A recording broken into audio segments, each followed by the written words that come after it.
one of the things that I would suggest, and I have got 3 children, as you all know, an 8th grader, a senior in high school, and a sophomore in college, is that you really kind of look at what they are doing and who they are with, and talk openly with them about these issues.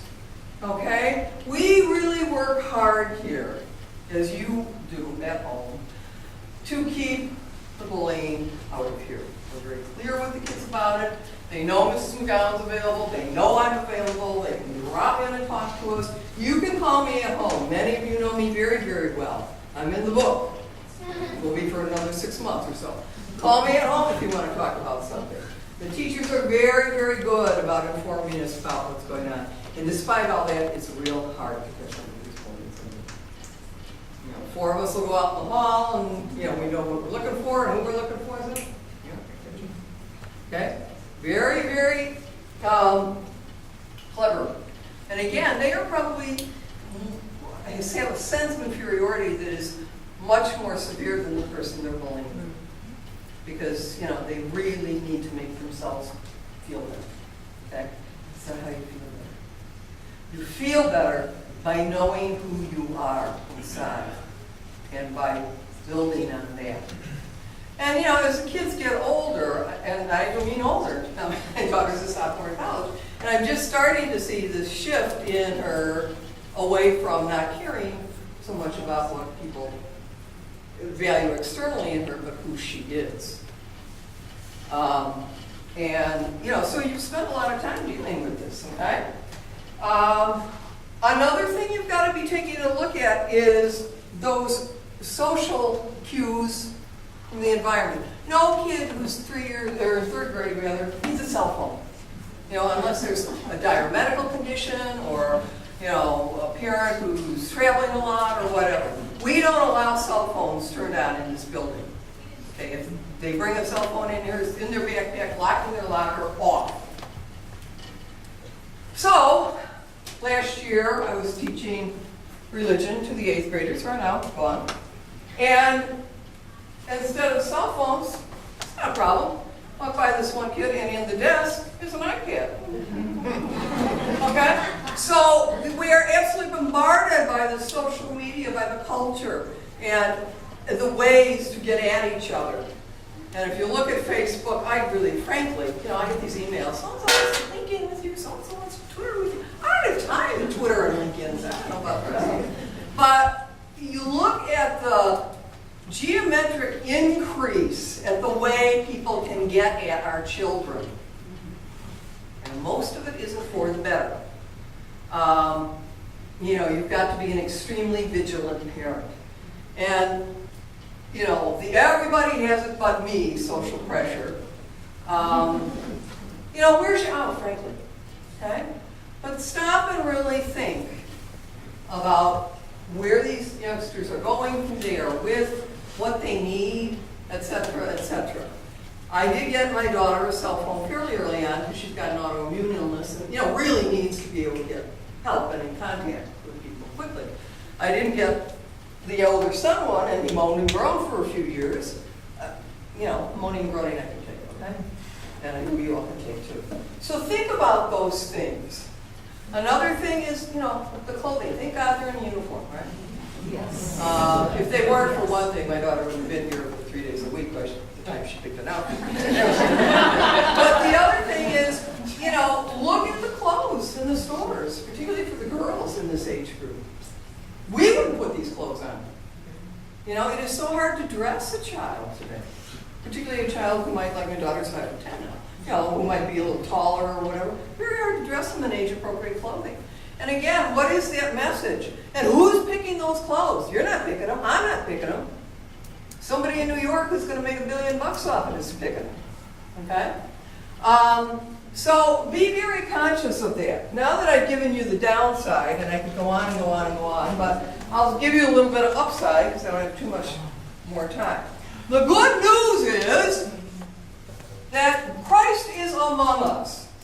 And when we move into the junior high section, we move them out of their heads and into their hearts in terms of making that connection with God. Because intellectually they have that capability. In the 3rd to 5th grade, they just don't really have that. And so it's hard. We're dealing with concrete facts, drawing on the basis that you provide them with, and trying to get them to understand things from a spiritual perspective, trying to have that rise to the surface in them as these other issues are always confronting them. Okay? So for instance, last year Mrs. McGowan and I were dealing with a grade that was having a bullying issue. And she went in and talked about the social and psychological aspects. You know, what characteristics would you like to see in a friend? What would you not like to see in a friend? Et cetera, et cetera. And I followed her with scripture stories.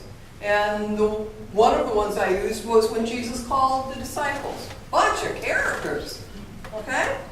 And what were their positive traits and what were their negative traits? You know, James and John, their mother was more concerned about where they were going to end up when they got to heaven. You got a seat for them at the right hand, you know? And Jesus said, can they drink this cup? Can they do this? Come back and talk to me when they can do it, okay? You know, Peter, listen, I don't know. I have no idea what to say. Very strong personalities. Some of them quiet. Some we hardly hear about. When I had the kids trying to name the 12 apostles, we got to about 9 or 10, and we were really coming up with a few odd names. Oh, and no. Anyhow, but in that process of being associated with Jesus was, you know, no particular stellar perfection there. All of them were transformed, save one. And all of them made that choice, including the one who left. Okay? And so that's what I'm trying to get at. Your biggest job now is to support those kids and constantly bring that faith to the surface. Now, you don't have to be, you know, reading Latin over them. And indeed, the new Mass is not going to be in Latin. But, you know, just kind of draw out from them a simple step in spiritual direction. You know, my son in 8th grade has been really down all summer. Didn't want to go out of the house unless he had his little, I call them the gang of brothers. They move in this pod. He and his friend. Unless they were all there and all that. And just a couple of weeks ago, you know, he finally said to me, and you know, I think most of you know my children are black. He said, I just realized that I'm a black man in a white culture, and that's not a good thing to be here. You know? And then we were talking the other night, and he was down again. Dylan's known my kids since before they were born. This is not Patrick at all. Time? It is time. Okay. Very concerned about graduation. I mean, we just started school, didn't we? Very concerned about graduation. And then the issue tonight was also concerned with this graduation and having to grow up, and he doesn't like the fact that he's taller than his brother now and his feet are bigger and all that. You know, those things are all speaking to them all the time on the inside. And so you just say to them, and I will end here, you know, okay, so how does it make you feel? If you could give that an image, and this is a very good thing to do. And kids are great in spiritual direction because they're very free with their feelings. If you could, you know, give an image to that, what would it be? Some might name a pet.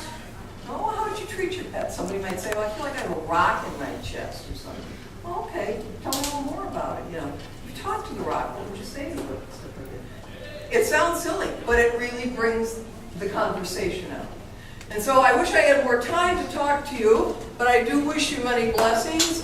Cindy and I are here for anybody who wants to call or come by. I see adults as well as children.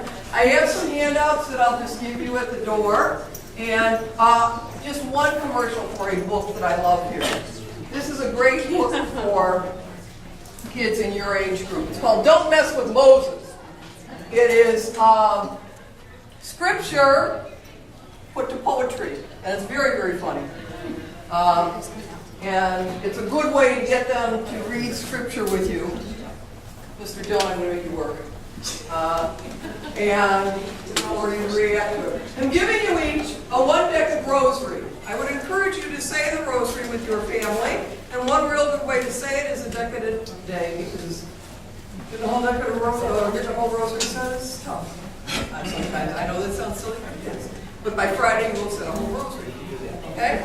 And then the other thing is I just put down some resources for you, including some scripture passages that I really think speak to family.